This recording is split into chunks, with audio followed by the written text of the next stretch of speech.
جنا بنے گی زکات دینے والوں کی قبر. کیا فرمایا؟ جنا بنے گی محبان چار یار کی قبر جو اپنے سینے میں چار بار بھروسہ اہل بیت اور صحابہ کی محبت پر، بھروسہ عشق رسول پر. اور آئیے اعلیٰ حضرت نے کیا فرمایا؟ کوئی ہے نازا زہد پر، کوئی ہے نازا زہد پر، کیا حسن توبہ ہے صفت. کوئی ہے نازا زہد پر، کیا حسن توبہ ہے صفت. یہاں ہے فقط تیری عطا، یہاں ہے فقط تیری عطا، یہ بھی نہیں وہ بھی نہیں. تو یہاں پر بھی اعلیٰ حضرت نے بھروسہ عطائے رسول پر کیا ہے، عطائے مصطفیٰ پر کیا ہے، نبی کی عطا پر کیا ہے، یعنی عشق پر بھروسہ دلایا. اور جب بخشش کی باری آئی تو فرمایا ڈر تھا کہ عصیاں کی سزا اب ہوگی یا روز جزا. ڈر تھا کہ عصیاں کی سزا اب ہوگی یا روز جزا. کی ان کی رحمت میں صدا یہ بھی نہیں وہ بھی نہیں. تو بھروسہ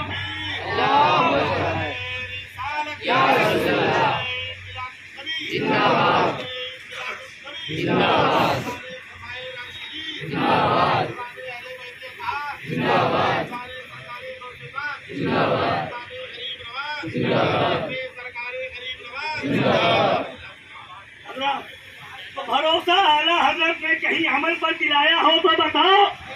اعلیٰ حضرت نے جہاں بھروسہ دلایا عشق رسول پر دلایا، عشق صحابہ پر دلایا، عشق اہل بیت پر دلایا، عشق اولیاء پر دلایا. اب آگے بڑھیے. فرمایا ڈر تھا کہ عصیاں کی سزا اب ہوگی یا روز جزا. بھی ان کی رحمت نے سزا یہ بھی نہیں وہ بھی نہیں. ان کی رحمت نے سزا دی. اب اعلیٰ حضرت اب خدا کی بارگاہ میں وسیلہ پیش کر رہے ہیں. تو عمل کا وسیلہ پیش کر دیا ہوتا، نماز روزے کا وسیلہ پیش کر دیا ہوتا، حج و زکات کا وسیلہ پیش کر دیا ہوتا. مگر کیا فرماتے ہیں اعلیٰ حضرت؟ کیا فرماتے ہیں اعلیٰ حضرت؟ ہم ہیں ان کے، وہ ہیں تیرے، ہوئے ہم تیرے. ہم ہیں ان کے، وہ ہیں تیرے، تو ہوئے ہم تیرے. اس سے بڑھ کر تیری سمت اور وسیلہ کیا ہے؟ وسیلہ کیا ہے؟ تو وسیلہ بھی بتایا تو ذات مصطفیٰ کو بتایا، وسیلہ بھی بتایا تو بارگاہ مصطفیٰ کو بتایا. اور یہ بھی بتا دیا ادھر ادھر بھٹکنے والوں، سر پٹکنے والوں، خدا کی بارگاہ کی تلاش کر رہے ہو تو آؤ. تو خدا خدا کا یہی ہے،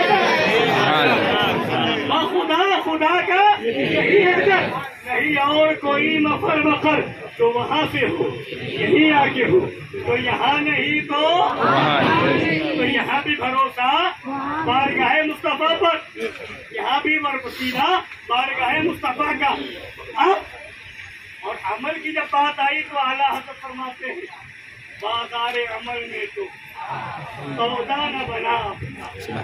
بازار عمل میں تو سودا. اب اعلیٰ حضرت جیسا عمل والا، اعلیٰ حضرت جیسا تقوی والا، اعلیٰ حضرت جیسا طہارت والا، اعلیٰ حضرت جیسا پرہیزگاری والا یہ فرمائے بازار عمل میں تو سودا نہ بنا اپنا. سرکار کرم تجھ میں عیبی کی سمائی ہے. سرکار کرم تجھ میں عیبی کی سمائی ہے. یعنی نظریہ پتہ چل گیا اعلیٰ حضرت کا، اعلیٰ حضرت کا مشن پتہ چل گیا. اپنے تقوی طہارت پر، اپنے عمل پر ناز و گھمنڈ نہ کرو. بھروسہ کرنا ہے تو ذات مصطفیٰ پر کرو، بھروسہ کرنا ہے تو اولیاء کرام پہ کرو. یہی وجہ ہے کہ کل میدان محشر ہوگا، نفسی نفسی کا عالم ہوگا، پل صراط سے گزرنا ہوگا. وہ پل صراط جو بال سے زیادہ باریک ہے، تلوار سے زیادہ تیز ہے، اس پر گزرنا کتنا مشکل ہے. اور ڈرانے والے ڈراتے ہیں، ملا کلی مولوی ڈراتے ہیں، دعوت الیاسی والے ڈراتے ہیں. قبر میں اندھیرا ہوگا، تاریکی ہوگی، ایسا ہوگا، سانپ اور بچھو ہوگا. اعلیٰ حضرت فرماتے ہیں گھبراؤ نہیں، نبی جلوہ گر ہوں گے، سب بیڑا پار ہوگا. لہرائیں گے حشر چشمے نور کے، جلوہ فرما ہوگی جب مرحب رسول اللہ. اور میدان محشر میں